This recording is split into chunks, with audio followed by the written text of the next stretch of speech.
Áno, raz za rok a väčšinou práve v tomto období na jeseň sa stretávajú vlastníci bytových domov na schôdzach. Či takéto schôdze majú význam a čo sa na nich deje, prípadne ak sa tam začnú diať hádky, takže ako sa to rieši, to už nám odpovie doktor Marek Perdík zo Združenia pre lepšiu správu bytových domov. Dobré ráno. Ahoj, vítaj. Ahojte. Tak si povedzme teda niečo k tomu, že či takéto schôdze majú význam.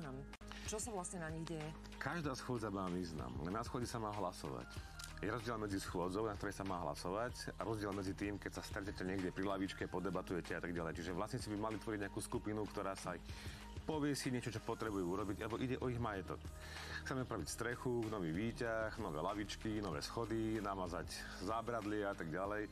A ten správca to má zorganizovať po procesnej stránke a urobiť áno alebo nie. Čiže tá schôdza má trvať maximálne 20 minút a keď chcete debatovať, tak si debatujte kedykoľvek pri guláši, pri kapustnici, pri lavičke, pri pive, pri pici a tak ďalej. Takže takto by to malo vyzerať.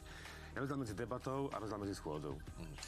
Rieši sa takto v novembri aj plán oprav domu. Čo to je? Aký má význam vlastne?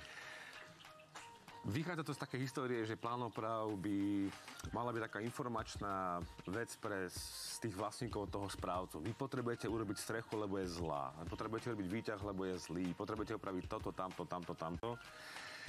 A nech mi správcovia odpustia, ale väčšinou to je export iba nejakých povinných revízií, bleskov z vodu, hasiacich prístrojov a tak ďalej. Nie. Vlastník by sa mal zaujímať o to, čo vlastní. Tým pádom prekročme prach svojho bytu a urobme z toho spoluvlastníctvo a tým pádom ja viem, že vlastním byt, ktorý má 100 m2 alebo menej m2, ale je to stále moje vlastníctvo, ale sa o neho musím zaujímať. Tým pádom iniciujeme to, aby sa ten vlastník o to zaujímal a ten správca iba urobí to, čo je nevyhnutné podľa zákona spraviť v prospech toho vlastníka. A vtedy to bude fungovať medzi nami spoločne. Z toho teda vychádza, že ľudia veľmi o tento plán oprav nemajú záujem. Skôr ich zaujíma to, aby mali opravené všetko a vyretušované doma, ale to, čo je za prahom ich dverí, ich bytu, už ich veľmi netrápi. 90% požiarov bytových domov vzniká vďaka tomu, že zlyhal ľudský faktor v byte, nie v bytovom dome. Sporák, aj zlá hadica a tak ďalej. Čiže ten vlastník väčšinou spôsobí to, čo ovplyvňuje ostatných. A práve toto si musíme my uvedomiť, že nejde o to, že iba vlastním ten byt, ale vlastním aj to, čo je za tým prahom toho bytu. Čiže ak mám zlú hadicu od toho rozvodu k sporáku, tak ten byt vybuchne, ale toto spôsobí problém aj tým hore nad nami a tým pádom vydymím, vyhorím a tak ďalej. Čiže o tom toto práve nemá byť.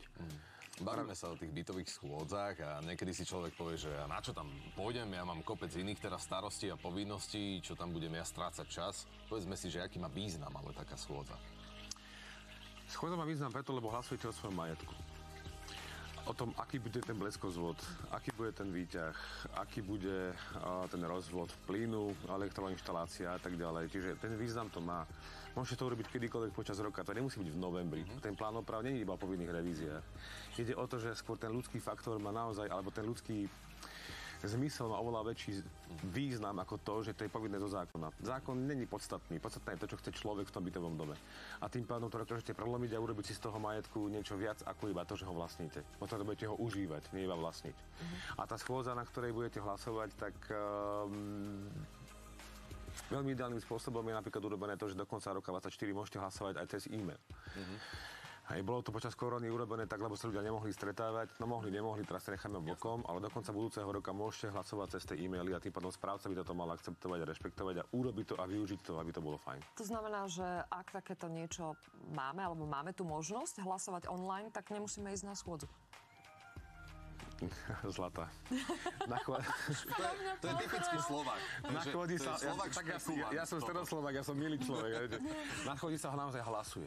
Viete, tie debaty na tých schôdzach, to nemá byť o tých hádkach. Má to byť o tom, že naozaj poďme do toho, že áno alebo nie.